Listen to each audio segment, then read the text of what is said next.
At tuloy-tuloy po tayong bumabalanse dito sa Memo. Nako, mainit-init na issue ngayon tungkol sa Smartmatic. Alam mo, itong tungkol sa makina o yung sistema o teknolohiya na gagamitin natin sa eleksyon. Importanteng usapin ito nakakalimutan na lang dahil sobrang daming nangyayari. Kasi kahit sino naman ang iboto natin sa 2028, Willard, kung yan ay mamamanipula, edi wala rin kwenta lahat ng mga pinagdadaanan natin ngayon. Kaya challenge talaga na, kumbaga, ma-audit no, yung mga boto at gaano ba ka, kumbaga, maaring gawing transparent ang isang makina. At saka pag Correct. binabanggit yung Smartmatic, yan na naman. Yan na naman. Nandiyan na naman Hindi, ito ang namang Miro. Oo. Ano yan? Yun naman, yun naman ang tanong sa Miro na never tested before, never. At marami pa rin tanong about the outcome of the last elections. Makakasama po natin ngayon former BIR Commissioner Attorney Kim Henares tungkol po dito. Welcome to Memo, Attorney Kim. Good morning po sa inyo. Long time no hear and see. I know. Oo nga Hindi po. na kayo, sabi ni Willard kanina, hindi na kayo sanay magising ng ganito kaaga. Kasi I don't need to wake up that early anymore. No?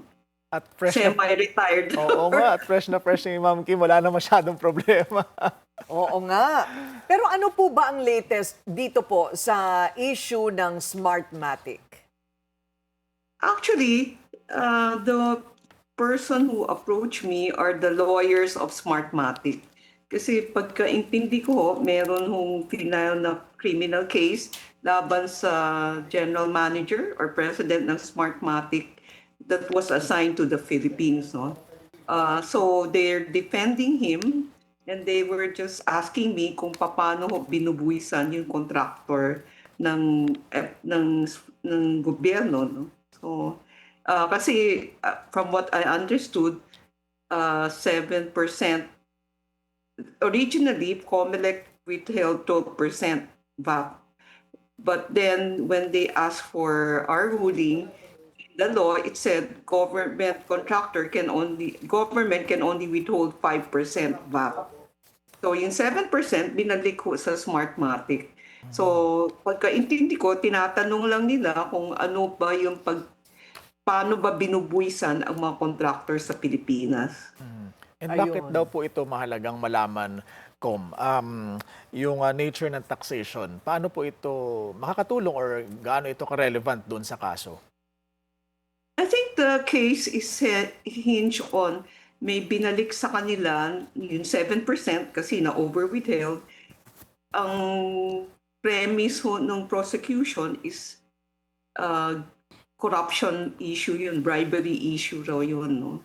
So yun ho yung basis ng kaso, di ba? Kasi meron hong Foreign Corrupt Practice Act sa Amerika na dapat noon ang mga Amerikano hindi ho tumatanggap ng bribe, hindi ho nagbribe sa government, sa any government officials.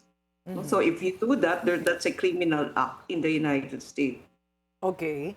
So, ang latest dito kasi, Willard, na-approve ng US po, tama po ba, Attorney Kim, na-approve ng US Federal Court ang request na kunin ang testimony ninyo sa Smartmatic bribery at money laundering case. Natanggap na po ba ninyo yung formal na imbitasyon?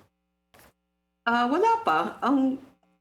The only information I got is from somebody who sent me the Facebook post ni Vic Agustin. But other than that, wala pa akong natatanggap. No? Although, they asked me if they can, the lawyers, they asked me if they can request the court to depose me. I said, yes, why not? And sa tingin ho ba ninyo, Kom, bukod dun sa nature ng taxation, ay may iba pa silang gustong malaman mula sa inyo? Wala na, yun lang ho yung... Tsaka wala naman ho kung pwedeng sabihin na maliban ho dun sa... Kasi nagkaroon ng BIR ruling ho yan, no? Ang COMELEC nag-request, paano ho nila kailangan buwisan ang contractor nila, no? So, may sagot ho kami dyan at public document naman ho yan at sinabi namin at makikita rin ho sa batas, sa tax code na nakalagay dyan, ang gobyerno kailangan mag-withhold ng 5% for VAT, which is a final tax. So yun ho. Sinasabi po kasi sa US indictment na may alleged overpricing, merong VAT reimbursements, and movement of funds na konektado sa election contracts. Noong BIR Commissioner po kayo, may nakita po ba kayong anumang red flag o unusual transactions involving Smartmatic? Wala akong alam, wala akong nakitang red flag. The only involvement ng BIR Health is sagutin ho yung tanong ng COMELEC na magkano ba ho ang kailangan niyang i-withhold. So, ang sagot ho namin, 5% ho yung kailangan niyang i-withhold. So, kung nag-withhold sila ng sumusobra, I think tama lang naman na ibalik nila yung pera, no? So, yun ho. So, sa simple pong paliwanag, ano po bang hinala? Ano po bang hinala that there was bribery that affected the outcome of the elections under Smartmatic? I don't know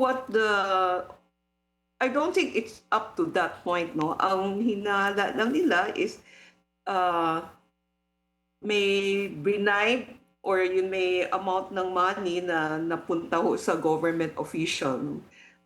Kung dahil dun sa VAT na ni-refund, I think that's legally naman based on sa sagot ko sa kanila as commissioner of the BIR, sinabi namin na 5% lang ho yung pwede niyang i-withhold. So, yun ho. So, kung nag-withhold sila ng 12, mali ho yan, dapat nun 5 lang. So, siguro yung 7, dapat nila ibalik, no? Okay. So, corruption sa... Pero whether binalik nila o hindi hindi ko alam. Nasisigurado po ninyo na kayo yung testimony lang ang gusto nila sa inyo? Or palagay po ba ninyo, meron pa silang ibang hangarin sa inyong presence for your testimony? Based on my understanding, ang nag-request ho na i-depose ako yung mga abogado ng Smartmatic. At ang pagkaalam ko, dahil tinanong nila ako kung paano ba yan binubuisan, yun lang ho yung alam kong kailangan nila na testimony. No? Ngayon, syempre pag nag-testify kayo, you're presented as a witness, I think, for the defense, there's going to be a cross. No? So, I don't know what the prosecution will ask. Ano ho ang tingin ninyong sinasabi ng kaso na to tungkol sa overall transparency at oversight sa malalaking government technology contracts, lalo na napaka-sensitive nito dahil may kinalaman ito sa elections? Alam mo, sa government, kasi I've handled sa BIR, no, we're one of the technologically advanced compared to other government agency. No? One of the major problem with technology is, yun nga, one, mahirap implement kasi hindi mo pareho ang lengguwahe ng nagpapatakbo at yun ho naggagawa ng computer program. At pangalawa ho, ang mahirap rin ho dito is madalas ho nagkakaroon ng failure, no? At pangatlo, yung delivery ho ng source code. No? So, at yung data, no? Doon ho nag-aaway normally yung contractor saka yung ahensya, no? Like LTO, di ba? Yung may computerization sila pero hindi ko alam anong ginawa nila, yung data, napupunta doon sa contractor. Dapat doon, yung data, naiiwan ho sa gobyerno. No? So yun ho yung mga problema. Tsaka yun mahilig ho ang Pilipinas na akuin ho ang buwis na dapat binabayaran ng contractor. No? Lalo na kung foreign yung contractor. Siguro dapat we should stop doing that, no? Because they're the one who came to bid and they're earning money, so they should pay taxes here. So why should the government shoulder those expenses? Pag makikita mo mga kontrata ng gobyerno, madalas may ganun mga provision. Kumbaga, parang dehado tayo sa kontratang yan. Correct, oo. Another question is, if they find it really irregular, Ano ang epekto nun sa naging outcome ng elections noong mga panahon na yon? Bawi-bawi. Ano ba yung bawi-bawi na mangyayari? Maraming salamat po, former BIR Commissioner Kim Henares. We will be following up and following through. Thank you. Yeah, bye.